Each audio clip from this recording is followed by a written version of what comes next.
আসসালামু আলাইকুম। আজ তৈরি করে দেখাবো আরেকটি নতুন রেসিপি, রুই মাছের দো পেঁয়াজা। আর এই দো পেঁয়াজা কিন্তু সাদা ভাত এবং খিচুড়ির সাথে খেতে দারুণ লাগে। আর এই দো পেঁয়াজা তৈরি করতে যা যা লাগছে চলুন সেটা আজ আমি আপনাদের সাথে শেয়ার করব।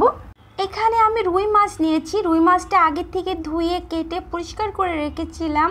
আর এর মধ্যে অ্যাড করে দেব জিরা পেস্ট 1 চা চামচ, রসুন পেস্ট 1 চা চামচ এবং লবণ স্বাদ মতো, হলুদ 1/2 চা চামচের কম, কাশ্মীরি লঙ্কার গুঁড়ো দেব 1/2 চা চামচ এবং ধনিয়া গুঁড়া দেব 1/2 চা চামচের কম দিয়ে এবার আমি এই মশলাগুলো এই মাছের সাথে ভালো করে মিশিয়ে নেব। তো এই মাছটা আমি সাইড করে রেখে দেব। এদিকে একটি ফ্রাই প্যানে আমি রান্নার রেগুলার তেল নিয়েছি। তেলটা আমি স্পেশালের সাহায্যে একটু চারিদিকে ছড়িয়ে দিচ্ছি। যখন তেলটা গরম হবে তখন আমি এই মাছগুলো সব এক এক করে দিয়ে দেব। আর এই মাছ কিন্তু বেশি পরিমাণে একটু ভেজে নিতে হবে, তাহলে খেতে ভালো লাগবে। যখন মাছটা এই পাশ ভাজা ভাজা হবে তখন আমি এই পাশ উল্টিয়ে নিচ্ছি।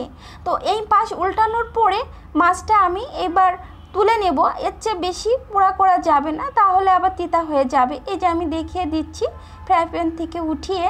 আর এইভাবে সব মাছগুলো আমি তুলে নেব। আর এই মাছ সব তুলে নেওয়ার পরে আমি একটু কাছ থেকে দেখাচ্ছি, দেখেন কত লবণীয় হয়েছে আর কত সুন্দর হয়েছে।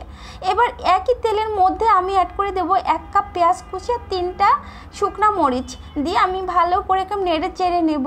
আর এই পেঁয়াজ যখন একটু লাল লাল হবে তখন আমি এর মধ্যে অ্যাড করে দিব 1/2 চা চামচ কাশ্মীরি লঙ্কার গুঁড়ো দিব এবং 1/2 চা চামচের কম হলুদের গুঁড়া এবং স্বাদ মতো লবণ দিয়ে আমি ভালো করে নেড়ে চেড়ে নেব এই পেঁয়াজগুলা।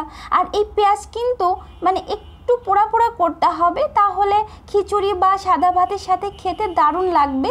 আমি দেখিয়ে দিচ্ছি, এর চেয়ে কিন্তু বেশি পোড়া পোড়া করা যাবে না, তাহলে আবার তিতা হয়ে যাবে। তো এটা আমি এবার তুলে নেব। তো দেখলেন তো কত সহজে রুই মাছের দো পেঁয়াজা হয়ে গেল। খুব সহজভাবে আপনারাও কিন্তু খুব সহজভাবে ঝটপট এই রুই মাছের দো পেঁয়াজা তৈরি করে ফেলুন। আর এই দো পেঁয়াজা দেখতে যেমন সুন্দর, খেতে কিন্তু তার চেয়ে অনেক মজা সাদা ভাত বা খিচুড়ির সাথে। তো আজ এ পর্যন্ত, আবারও কোনো নতুন নতুন ভিডিও নিয়ে আপনাদের মাঝে আমি হাজির হব। এবং আমার চ্যানেলটাকে সাবস্ক্রাইব করে নেবেন এবং আমার সাথেই থাকবেন।